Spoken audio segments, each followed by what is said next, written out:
Live brunch.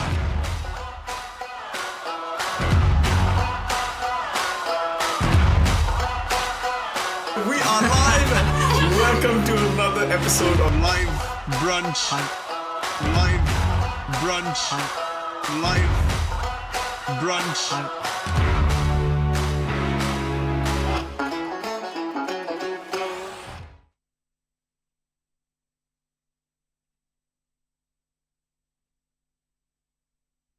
I think it's Live it's one of the best thing we've ever done. Me saying live brunch. You saying live multiple times. brunch. It's like healing. Is it? Yeah. Wow. Well, good to have you with us again, Christine. Welcome to another episode of Live Brunch. We are just going to unpack some of what Joel has just preached on. He looked at the topic of forgiveness from the Exodus story. If you got any questions, please drop them into the chat and we'll try and get to them. I say that, but then if I look at my phone, great. But also use this as a tool to very much have these conversations within your small group. We do encourage people to ask questions and have questions and work out these questions in community. And we do that through small groups. If you haven't signed up to a small group, we are emmanuel.com/small group. But we did a lot of talking about sacrificing lambs. And so I thought the most obvious first question should be, what's your favorite lamb recipe? And you might ask me, why don't we have any lamb for live brunch? And I would agree with you. We should have had some lamb. We do have some cake. We do have some this cake unleavened bread. No, this is very leavened. I think. Leavened bread. But it is real cake, but we're not going to eat it because it hasn't thawed yet. So I don't know how that happened. I'm not supposed to say that. It was taken out of the freezer late, but I think I might find a way to eat it even so. Can you just tell us your favorite Okay, lamb I'll do that. recipe? Well, yeah, maybe a Moroccan thingy, you know, like that, the one with apricot and all that. That's quite fun. But at the moment, I actually do have some lamb at home waiting to be eaten. So I haven't sacrificed it. There's no blood on the door, but it's going to get eaten proper. Great. Yeah, and it's probably a bit of a. You could say it's Irish, like Irish style casserole. Whatever you call it, Irish stew. Stew. Yeah. Because it's got, I don't know why it's called that, but that would be what they call it, I think. Cooked in a slow cooker, you said? Yep. Great. Yeah. How long do you keep it in a slow cooker for? In this case, a very long time. So, welcome to Cookery Hour with Emmanuel Church. We have a slow cooker that I put it on last night, and this morning I turned it off so that I can heat it again later in the day. Oh, wow. Overnight. I thought, just do it for ages and see what happens. Nice. And beer, there's lots of Guinness in it. Just, you know, That's what I was thinking. maybe Very that's why it's Irish, called Irish. yeah. Guinness, Yeah. Yeah. So it should be good. Great. Christine? Well, We can all come over if it's good. We'll send out flares across the city and just welcome to. Not really. Well, we've actually got lamb and apricots later Come on. today. But another favourite of mine is flatbreads with a bit of Greek yoghurt, Yes, bit of goat's cheese, you win. and then barbecued spiced lamb, cut in strips on the top with pomegranate word. seeds. Do you know what? Since we're on this, Oh, we're going deeper? Oh, great. during lockdown, when everyone was on the beach in Brighton, when they weren't supposed to be, I was down on the beach one day, and I was sitting just a few yards along from some guys who were cooking some lamb on their barbecue and they were just doing it in this really unusual. I'd never seen it before. The way they were cooking it, just fascinating. And they had it a really low flame. It wasn't a charcoal thing. It was just like a normal, tiny little flame, hardly any heat. But they said, I wanted to chat with them, and they're these Muslim guys from Afghanistan, and so we had a nice long chat, and I tried to share about Jesus with them, but it was not quite enough English, but it was a nice chat. But they had enough English to tell me how to cook lamb, and they said if you stick it in onions and garlic and stuff the day before, just like that, and then about 2 or 3 hours before you cook it, smother it in chopped up kiwi fruit. Oh, wow. Loads of kiwi fruit, just cover it with kiwi, and then you cook it, and it's by that time on a bit of salt, just at the last bit. Then it's more tenderized by the kiwi fruit. You sure it was kiwi fruit, or is it just a Yeah, it's probably the miscommunication? acidic content of this kiwi fruit, isn't it? What did you say? What did you think they said? I don't know. They could have meant another No, word. they definitely. I checked. Kiwi I did say kiwi fruit, and it's right. Yeah, the acidic thing. I think it wears down. So, and that meant you could cook it over a low flame, and it's still really tender. And It was brilliant. I tried it, and it was very good. Probably too much salt when I did it, but You can now turn off live brunch because you've got that's it. the important bits. That's what you came for. Christine, we've got some questions for the small Yeah. group, so do you want to read them out first? Yeah. And these would be good questions to discuss when you're in your small group. Yeah, certainly. So to help you think about the story a bit more, so we'd like to ask you firstly, what do you think it felt like for the Israelites on the night of the Passover? So you've got to think about what was it like when they shut their door that night? And then secondly, the Passover shows God's judgment and his mercy. When you think of God, are you prone to emphasise one over the other? And how does that affect the way that you relate to God? So do you think of him as more judgmental or more merciful? And then thirdly, what does it look like to stand in and remind ourselves of the reality of God's forgiveness, even when we don't feel like it? So lots of good questions there to get into the content of the sermon. Excellent. Yeah. I've got a few questions to put to the two of you right now. I think so. We're going to look at forgiveness. We're going to look at stuff about the Passover, and then just more the whole, the question that you've just asked. What does it feel like to feel forgiven, to be forgiven? And so my first question is on the whole issue of forgiveness and justice. So in the news last few days, the stuff that's going on in Nigeria, the stuff that we've had in the news over the past few weeks, very much about people who've been oppressed and throwing off oppression. And kind of people could accuse Christianity and forgiveness as saying, oh, then you don't really care about justice and you don't really care about like righting these wrongs, or you just say, oh, it's forgiven and move on. How do you hold the two in tension? How do you forgive and yet uphold the rights of the oppressed and see justice? Yeah, I guess that the tension comes in when somebody reduces the arena of salvation to something too small, to one dimension. When I think it's truly a three-dimensional thing.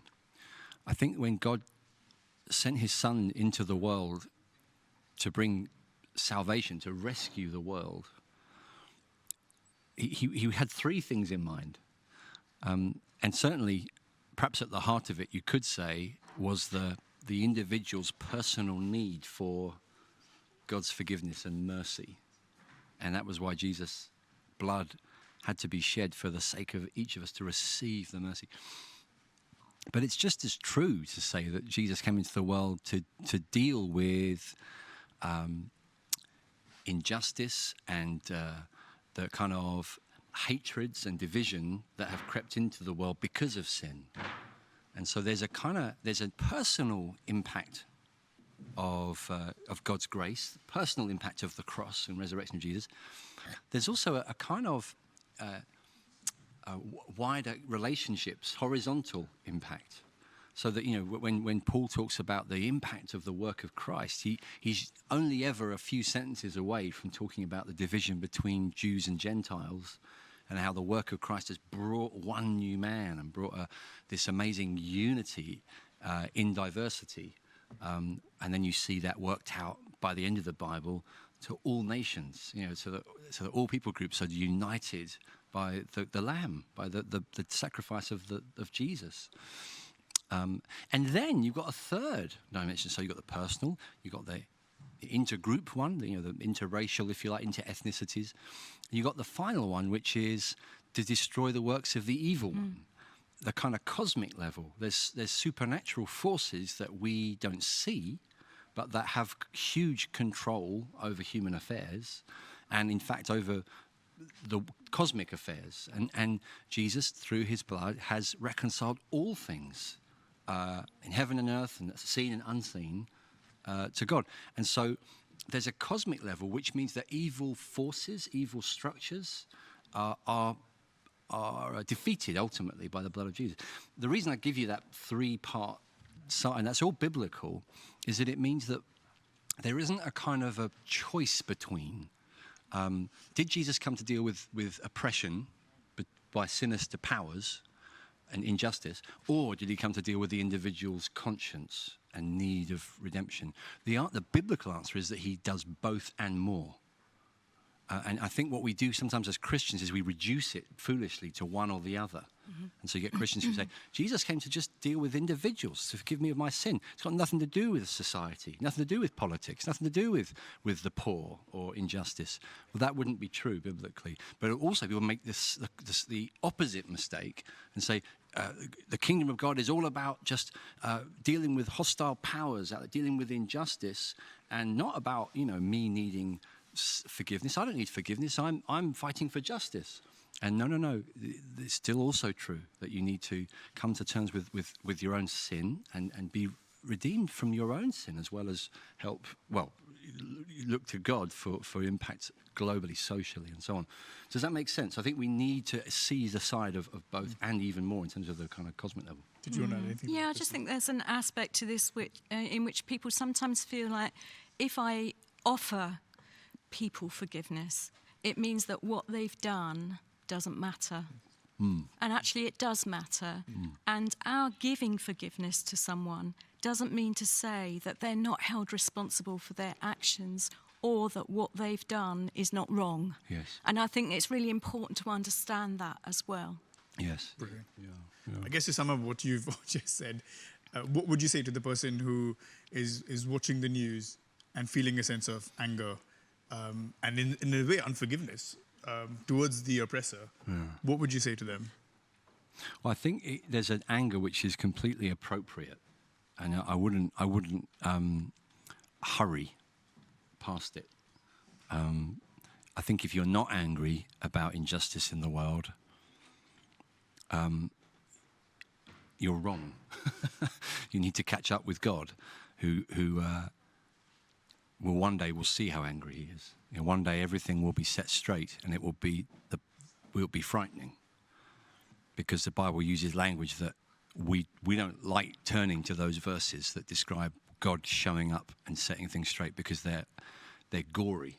It's not just they're not just a little bit cross. It's like they're horrifying, because God hates wickedness and injustice of all kinds.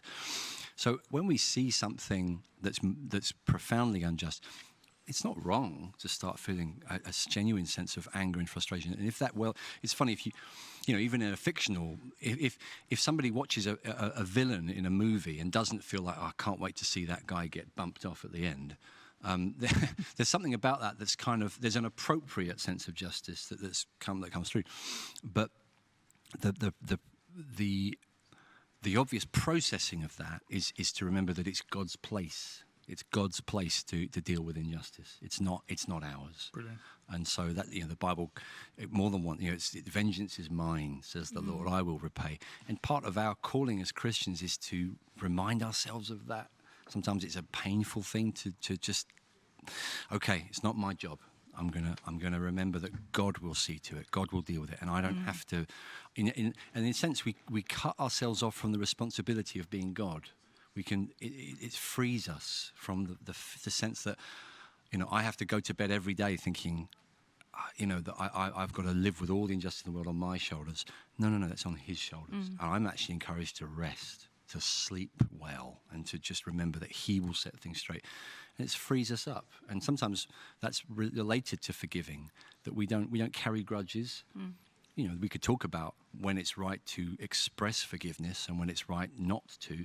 But in neither case should we carry grudges. We need to remember that's God's place and His work. Brilliant. You talked quite a bit about the Passover feast, and Paul, in his writings in the New Testament, does talk about the significance of the Passover feast and calls us to remember it and to celebrate it. And I must confess, I've never celebrated the Passover feast. What does that look like for us today? And are we expected to kill lambs and cover our doorposts with blood, or what does that look like today? Well, I think, Joel, you talked about it in your sermon, didn't you? You talked about Jesus inaugurating the Lord's Supper when He was celebrating the Passover. So up until that point, the Jews had been celebrating the Passover, and it was their way of saying, I'm going to put my trust in God each time that they did that. But then when Jesus came and said he was the Passover lamb and instituted the Lord's Supper, the bread and the wine, that was what was to replace that for Christians after that point. Yes. And that when we come to the bread and the wine, we're remembering what Jesus did, which, of course, that Passover moment, the lamb being shed, was a foreshadowing of that, wasn't it? But we remember what Jesus did for us and his blood being shed for us. So that's the significance, really, for us now, I'd say. Yes, absolutely. So it's like the regularity of taking communion. Yeah. There's a kind of a natural continuity. It's like we don't sacrifice lambs. Just in case you're wondering, I haven't done that recently. Honest, don't do it. I trust you. The one that I'm eating at home wasn't ritually sacrificed. I promise. Okay. Just want to make that clear. The communion that we do probably more frequently. They had the Passover every year. And we would, weekly, Emmanuel, when we're gathering in person under normal circumstances, it's a good way to regularly remind ourselves, this is who we are, this is our story of redemption, our story of being set free from slavery. I think that it's interesting that in the New Testament, the Passover gets brought up either directly or indirectly a few times. The New Testament talks about Passover as though the Christians were aware of it. And these are people who, many of them weren't Jewish. So they would have known the Passover story enough for the New Testament writers to say, remember the Passover, right? Yeah, we get how Jesus is the Passover lamb. And so they were obviously coached in it, even though they didn't do it. And I think that's a really helpful model. It's like, these bits of the Bible that describe these rituals, we don't say, that's old, that's irrelevant. That's weird stuff from pre-Jesus. We just have the New Testament. No. The way to understand Jesus is through the Old Testament. Yeah. If you don't get rid of that, remember the Passover properly. Think about it a lot so that you can appreciate what Jesus has done. And even some of the stuff like the fact that there's no leaven, there's no yeast in the bread. What's that about? Well, the New Testament makes a thing of that. Just get rid of the leaven, get rid of the yeast. And, when they celebrated Passover every year, they had to have bread that wasn't made with yeast. And it was a deliberate thing of saying, we were rescued out of slavery quickly. We made our bread quickly, and we didn't take on the leaven. The Egyptian, our slavery story was over. And when Paul says in Corinthians, get rid of the old leaven, it's like he's saying, your old life, get rid of it. The old stuff that you have been set free from. It's like that ball and chain of whatever slavery it is. Do not live in that anymore. And so the Christian that says, well, I've become a Christian, but, I'm going to stay committed to this relationship that with this person who worships another God, who I'm not married to, but I'm going to just carry on sleeping with them. Or I'm going to carry on, I'm going to carry on fiddling people financially because, that's how I live. That's my way. And Paul would say, it isn't. That's old leaven. That's slavery talk. You're not a slave. And the Passover is all about, no, you're free. And so for the Christian, there needs to be that radical sense of, what is it about my life now that is totally different to my old life? And there should be a whole list. And if you've never seen any change, then you need to think, God, help me to be more free. Because the Passover's happened. Yeah. It does feel, with what the Jews went through pre-Jesus, with the Passover festival, and just the preparing for the Passover festival. It wasn't just, you rock up and you do this, but you've got to make sure your house is in order and that certain things, as you said, are being met. I guess, do we run the risk of not preparing ourselves when we come to the communion table? Because we get familiar with it. It's something that we used to do every Sunday when we met and we did church together. I haven't done communion in the past few weeks. But what can we do to prepare ourselves? Is it just going through some of these things on a regular basis, saying, hey, what's some of the leaven that I can take out of my life as I come to the Passover table or the communion table? Yeah. Is there anything you would practically help or suggest? I think it is easy for us to become a bit laissez-faire about communion or Lord's Supper, whatever we call it, if we do it in an unthinking way. And I think it's important that Jesus said, remember. I think, we need to remember almost before we get to that moment of going to the table, don't we? We need to be thinking about, what is this symbolising? What is this about? It is about the death of Jesus on the cross. It is the fact that it was a once and for all sacrifice. And once we start talking and thinking about those things, then, worship wells up within us, doesn't it? And then as we go to the table, we're full of thankfulness, but there's also that sense of also looking forward as well to the day when all sin will be wiped away. Amen. We'll be in heaven, there'll be no more sin, no more tears, no more crying. So there's that past, present and future element, isn't there? And I think it's really good to think about those things as we approach the table. Yes, Brilliant. yes, so good. My last bit of question before we finish is the whole thing you talked about, feeling forgiven and being in that place of knowing that you've been forgiven and just emotionally knowing I'm forgiven of this sin. What would you say to people who are not really in that place and who are also struggling to forgive themselves and saying, I can't really forgive myself because it's a terrible thing that I've done? What would you say to them? I think that's a common phrase. I hear it all the time from all kinds of people for all kinds of reasons. I know that God's forgiven me, but I can't forgive myself.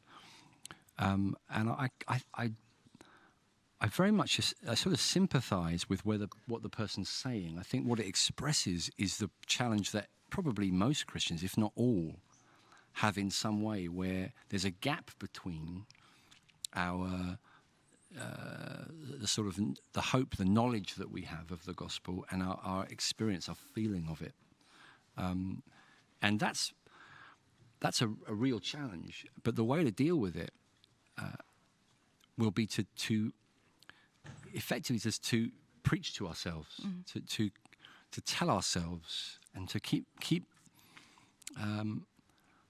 coming back to the truth, coming back to what's objective, what doesn't change, because our feelings will fluctuate. Our feeling of having been forgiven will keep changing.